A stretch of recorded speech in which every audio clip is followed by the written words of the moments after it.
is our mechatronics project. It's an automated Monopoly game, and basically what it's going to do is just cut down on time.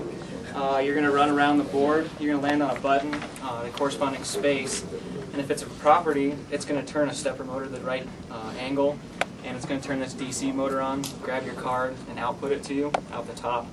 On the board we have 11 buttons. We condense these down to 4 pins by using pot values. And these are on a slave pick which communicates with the master pick by serial.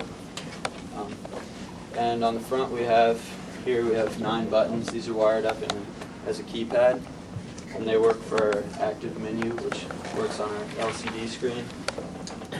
So we'll go ahead and turn it on, and then at this point you're going to input players. So if we choose 3 players, we programmed it so that when you land on a space, it's going to prompt here player 1 up, and he's going to go, and when he lands on a certain button, he'll get his card, and then he's going to press an end turn button, and so when the player 2 comes back up and lands on a property owned by another player, it knows which player owns the card and tells him which player to pay. Player 1 turns, say goes Pacific Avenue. It's okay.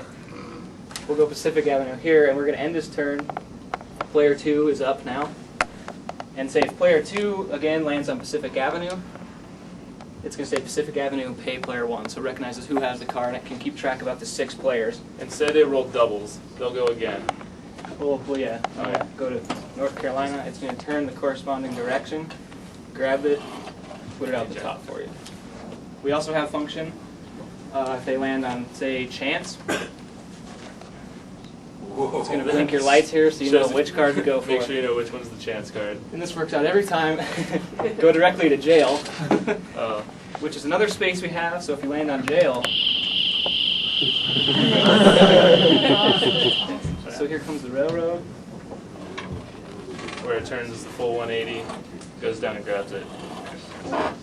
This is our electronics board here. We have a master pick, which is communicating serially with our light show pick, the ED1200 stepper motor driver, and the LCD driver. The slave pick is going to get an input from a button, talk to the master, tell the LCD and the light show what to do, and also rotate this the right degree. So if we push that button here, it's going to rotate the stepper that amount. It's going to turn on the DC motor.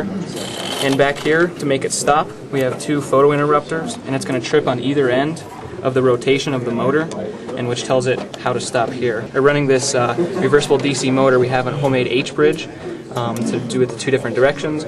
We have also here a 5-volt regulator, which is regulating down a 9-volt wall adapter to power our picks. We have 5 volts to power our, or 3-volt pack to power our DC motor, and we also have another 5-volt external supply to power our stepper motor. And then this 3-volt is solely just, we needed a larger voltage difference in order to adjust the contrast of our LCD.